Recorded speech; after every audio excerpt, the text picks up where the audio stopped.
This is a video essay on why I believe that the Barbie cinematic universe is one of the best, most developed cinematic universes ever. I've always been obsessed with Barbie ever since I was a little girl, like a lot of children are.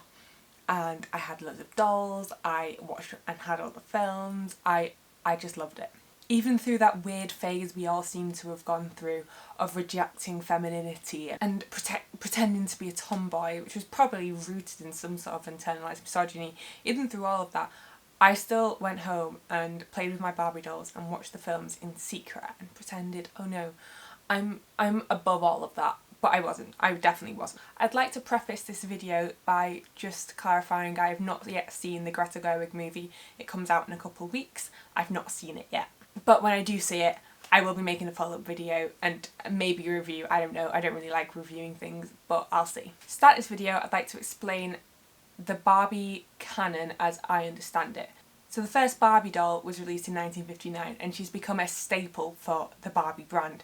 She had this swimsuit on which had black and white stripes, a big poodle fringe and her classic ponytail, and I love it, it's great. In more recent times, with the sort of wave of nostalgia, she's becoming more popular, and there's been clips in the trailer of Margot Robbie dressed up in the original Barbie model. In 2001, Mattel released the first Barbie movie, Barbie in the Nutcracker, and this is where the Barbie canon is developed. The film is very cleverly called Barbie in the Nutcracker, and this kind of explains how Barbie is not the characters in the Nutcracker. They are not Barbie. Barbie is an actress who has taken on these roles. It's even strengthened by the tagline which states, starring in her first movie. I see a lot of people get confused by these films and say things like, well, how come Barbie isn't dating Ken in that film? Or how come in Barbie Fairytopia she's not got her sisters, and so on. It's because Barbie is an actress who has taken on all of these roles to produce all of the films. In Barbie Princess and the Pauper, there's even a blooper reel at the end, which Mattel have very cleverly made, of Barbie's sort of behind the scenes of making the film. Now obviously it isn't real, it's an animated movie, there isn't a gag reel. But it's so clever and it so clearly confirms the canon that Mattel have created. You're no status quo calico, so I keep trying to be. 'Cause you're more than that. You're a doggish wolfie. Cut. Can I get a hairdryer over here? It's amazing. The gag reel is amazing. Even if you don't watch the film, you should go watch the gag reel. I'm obsessed with it. But the canon runs even deeper than this. As you can imagine, there are tons of different Barbie dolls, each with different careers and lifestyles. And I think the surface level assumption is, oh, you know, Mattel just needs to sell more clothes. It's just a marketing thing. And while that is probably partly to do with it, it also explains the Barbie canon well. And while that probably is partly to do with it, it's also deeper than that. I know the argument is, well, oh, Barbie's in her 20s, she couldn't have done all of the careers, that's impossible. But you have to remember, the first Barbie was released in 1959. Barbie's like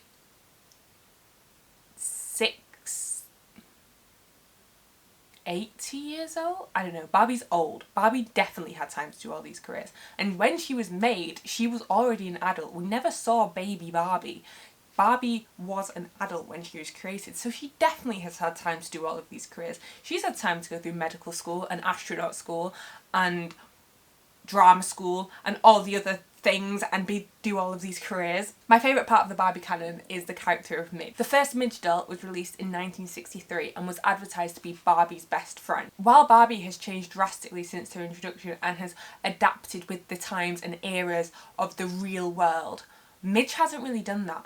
Midge has kept in this sort of 60s fashion aesthetic. She's introduced to Barbie Dreamhouse as Barbie's friend from home, which is great because Barbie's home is the 60s, so Midge has this sort of old school 1960s mindsets, and that's how she's presented. Amazingly, Midge originally appears in black and white in the TV show, which I think is just such a perfect little detail.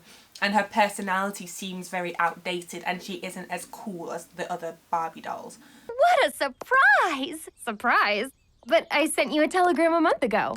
After a makeover from Barbie and her friends, she gains a more modern style, but she still feels very 1960s and her personality hasn't changed. My least favourite piece of Barbie cinema is probably the Barbie in the Toy Story 2 movie. Ken's in that as well, but it just, I can't mould it into my understanding of Barbie. I know the idea is that maybe she's an actress in the Toy Story movie, but it doesn't really work. Interestingly, Ailish explained it to me. How she understood it was that the Barbie in the film is how Bonnie plays with her, I think it's Bonnie, I don't really know, how Bonnie plays with Barbie, so how Bonnie understands Barbie, and then the character is that personality, which I think is a nice way of looking at it, but I just don't really like it.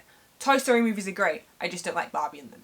Now I'd like to mention some of the other Barbie dolls. She had real lashes that stuck out of her face. Like, obviously they were plastic, but they like, I don't know how to explain it, like the normal Barbie lashes are flat, but hers like stuck out, and she had curly hair, and that was enough for me. She had curly hair, she had slightly tan skin, this doll looked like me, that was it. She didn't really look like me, but that was enough for me to love her. I can't actually find this doll anywhere, and it's making me so mad. I can kind of find an outfit which I think might be the same outfit, but then that doll doesn't have the eyelashes or the curly hair, and I can't even really find many Teresa dolls with curly hair in the first place, so maybe I made that up, I don't really know. In the Barbie dream house, Teresa stars alongside Nikki and Raquel as Barbie's little like entourage, her girl gang. There's a lot of speculation regarding the race of Raquel and Teresa. I think Raquel was originally introduced as an Asian Barbie, but when she was introduced, there was a lot of harsh stereotypes used, which a lot of people didn't like, and the same thing with Teresa being Latina. Then they both kind of got whitewashed in the early 2000s, which wasn't great either. And then the Barbie Dreamhouse is not really explained or delved into, and I'm not sure how I feel about this. The ambiguity around their race, I kind of get it, because Barbie Land doesn't have ethnicity or race, so I kind of understand why it's sort of, I don't know, not clear, but also it could be so good for representation for young children. On the other hand, the Teresa doll that I had as a kid wasn't Latina to me, she was mixed race because she had curly hair like me, so I can kind of understand why having it a little bit more ambiguous can heighten representation, because I saw her as a representation of myself when maybe she's actually Latina and I'm not Latina, but I still felt represented by her, so I don't know, I think that's up to individual opinions. I don't think any of Barbie's friends from the dream house, apart from Midge, are going to appear in the 2023 movie. I can't see any on the cast listings or anything, so that's not going to clear it up either. I do believe that the 2023 movie is going to sort of alter my understanding of the canon, because there are characters listed as Physicist Barbie and President Barbie, which is so cool. And I guess you could say, oh, well, it's kind of broken the canon so far, if my understanding is correct. But also, I like the idea that it's just a new thread to the canon. This is just another... At the end of the day, it's not a reality show like how the Barbie Dreamhouse is. This could just be another one of Barbie's movies. And I don't know. I think that's up to how you want to interpret it. However, I would possibly argue that because there is the Margot Robbie Barbie doll released, it kind of implies that she is not the same Barbie as who is in Barbie Dreamhouse or Barbie's YouTube channel. I do believe Barbie Life in the Dreamhouse Barbie and Barbie YouTube channel is the same Barbie, but I don't think they are the same as the Margot Robbie Barbie, which kind of allows for the canon to slightly be played around with, because it's just a thread, it's just a different thread to the same canon. Which I think is great, and a great marketing decision from Mattel. You can pass anything off as just, oh, a different thread to the Barbie canon, and it just expands the Barbie universe bigger and bigger and bigger, and I love it. We seem to be in an era of film where there are a lot of live action adaptations of old movies, and some people hate it, some people love it. I'm not really sure where I sit on it, but I do really like the idea of some of the older Barbie movies being adapted to live action for newer audiences. Especially with the success of the 2023 movie, it would be so good if that would happen. Particularly Barbie Princess and the Power, but I think that would work so well live action. I might be biased because it's one of my favourite Barbie films, but I do genuinely think the music in it is really good, and the plot in it is well developed as well. I encourage everyone to go and watch the old movies. Some of them, the animation isn't great, and some of them, the plot, you're just kind of left thinking, what? But then some of them are genuinely really enjoyable. Please leave your thoughts and opinions in the comments. I'd love to have like a little discussion around this. I think it's literally so interesting. The other day I was with some of my friends and I got onto the topic of Barbie, and I was just there rambling about the Barbie canon, and they didn't realise how deep it was.